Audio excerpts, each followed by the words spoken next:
안녕하세요. 오늘 2020 학년도 수학능력시험 한국지리 해설을 하기 전에 전반적으로 2020 학년도 한국지리 문제가 어떻게 출제되었는지 총평을 조금 해보고자 합니다. 자, 2019년 11월 14일에 드디어 2020 학년도 수능이 치러졌습니다. 한국지리 문제가 지난 2019 학년도 때 굉장히 쉽게 출제되었었기 때문에 저 또한 학생들에게 올해 출제가 어떻게 될지 잘 감을 잡기가 힘들다라고 얘기했었는데요. 학생들한테 이런 얘기를 하긴 했었습니다.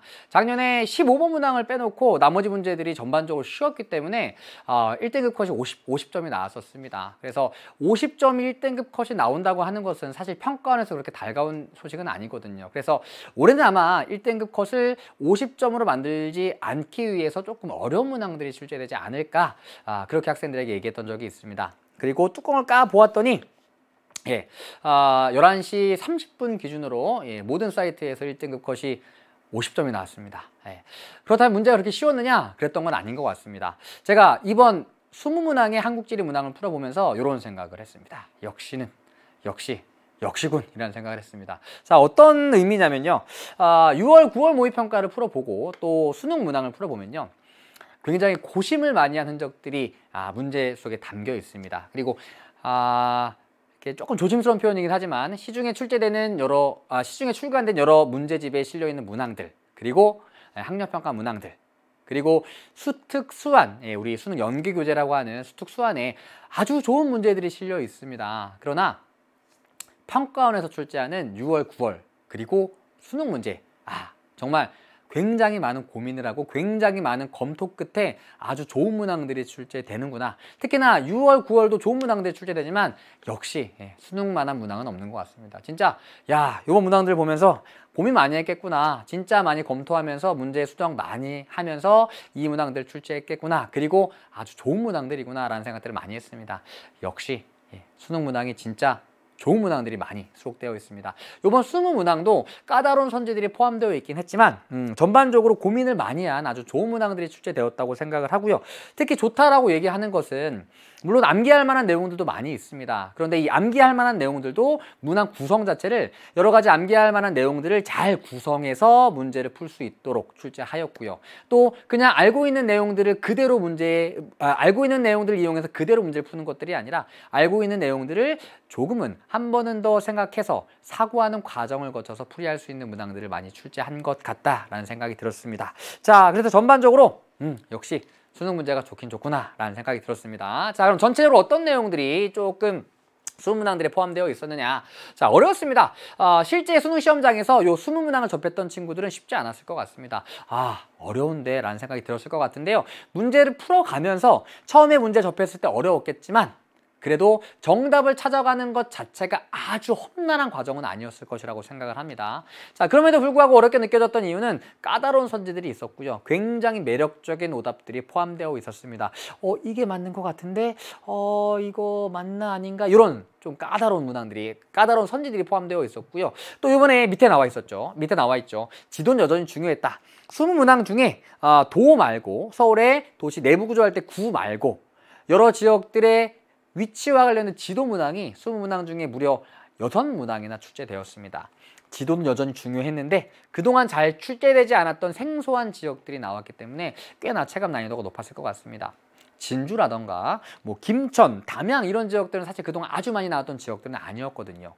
그러다 보니까 어렵게 느껴졌겠지만 아주 어려운 킬러 문항은 없었다라는 판단이 됩니다. 다음 두 번째, 아까 말씀드렸듯이 그냥 공부했던 기본 개념만을 가지고 푸는 것들이 아니라 기본 개념을 이용해서 한 번쯤 사고를 해야 해결할 수 있는 자료와 선지들이 제시되어서 사고를 요할 수 있는 정말 수학 능력을 측정하는 문항들이 구성되어 있었던 것 같고요. 아까 얘기했듯이 지도는 여전히 중요했다.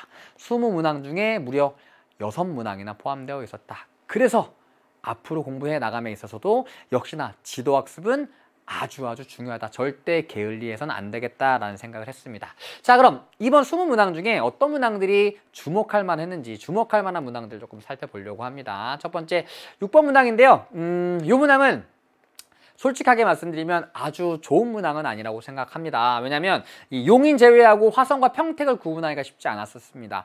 이 두 지역은 서울의 통근 통학 비율이 낮고 제조업 종사자 비율이 상대적으로 높은 비슷한 특성이 나타나는 지역들이기 때문에 두 지역을 구분하기가 조금 쉽지 않았겠구나라는 생각을 했었는데요. 어쨌든 화성보다는 평택이 서울과의 거리가 조금 더 멀기 때문에 서울로의 통근 통학 비율이 낮다, 이렇게 찾아가던가, 또는 화성이라고 하는 지역이 워낙에 제조업이 특화되어 있는 지역이기 때문에 평택보다 제조업 종사자 비율이 높을 거야, 이렇게 찾아갈 수 있었던 문항이긴 했지만 쉽지 않았을 것 같습니다. 다음 두 번째 11번 문항인데요.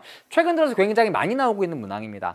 20문항을 쭉 살펴보시면 도나 권역의 여러 지역들의 위치를 표시해서 문제를 출제하는 문항들도 있지만, 최근 들어서 권역들이나 여러 도들을 한 번에 출제하는 경우가 많아지고 있습니다.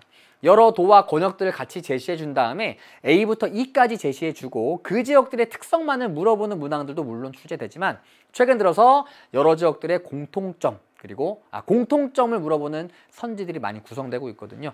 요 문항도 마찬가지였죠. 그래서 일기 신도시, 인구 규모, 그리고 도청 소재지, 기업 도시까지 전반적으로 한국 지리에 포함되어 있는 다양한 내용들을 한꺼번에 묻는 문항이 출제되었습니다. 그래서 요 11번 문항을 풀이하기 위해서는 여러 분야에서 굉장히 꼼꼼한 학습이 이루어졌어야 이 문항을 쉽게 풀이할 수 있었을 것 같습니다. 다음 17번 문항, 농업 관련된 문항인데요. 벼와 맹류, 채소에서 모두 재배 면적 비율이 높은 전남을 찾는 것은 어렵지 않았겠으나 경남, 그리고 강원, 경기, 강원, 경남을 찾는 것은 그렇게 쉽지 않았을 것 같습니다. 특히 일반적으로 경북이나 제주가 많이 나와서 과수가 제시되면 경북과 제주를 먼저 제껴주고 그 다음에 나머지 지역들 비교하는 이런 통계 자료들이 일반적이었는데, 벼, 맹류, 채소가 나왔고요. 경북과 제주가 나오지 않아서 처음에 조금 당황했을 것 같은 문항입니다. 다음 마지막 20번 문항입니다. 최근 들어서 이 도시 관련된 문항들이 정말 많이 나오고 있습니다. 특히나 인구 규모별 도시 비중, 인구 규모별 도시 분포, 이런 문항들이, 이런 자료들이 많이 출제되고 있는데요. 이번 2020학년도 수능에도 20번 문항에 이 문항이 출제되었었습니다. 또 최근에 이 권역별 자료들이 굉장히 많이 나오고 있는데요. 권역별 자료들 중에서 수능 완성에 이 인구 규모별 인구의 비율 관련된 자료가 나왔었거든요. 그런데 전체적인 도시 숫자가 나와서 해석하기가 쉽지 않았을 것 같고요. 일단 수도권과 영남권을 찾는 것 자체는 그래도 수월했으나 충청권과 호남권을 구분하기가 쉽지 않았을 것 같다. 그래서 이 권역별 또는 각 도별로 인구 규모가 가장 많은 지역, 그리고 1등과 2등까지는 알아두시면은 이런 문제 푸는데 많은 도움이 될 것 같습니다. 그리고 이번 수능 완성의 자료 분석에 이 권역별로 인구 규모가 큰 도시들이 제시되었었기 때문에 그 자료를 잘 본 학생들은 이 자료도 또한 잘 해석해 나갈 수 있었을 것이라고 생각을 합니다.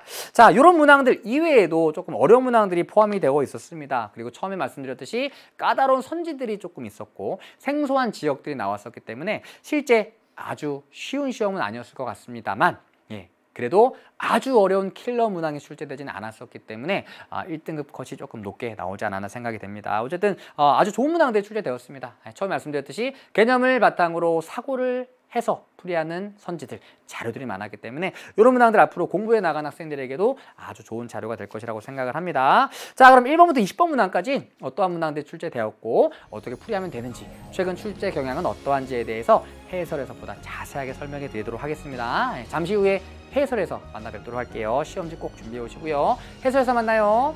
안녕.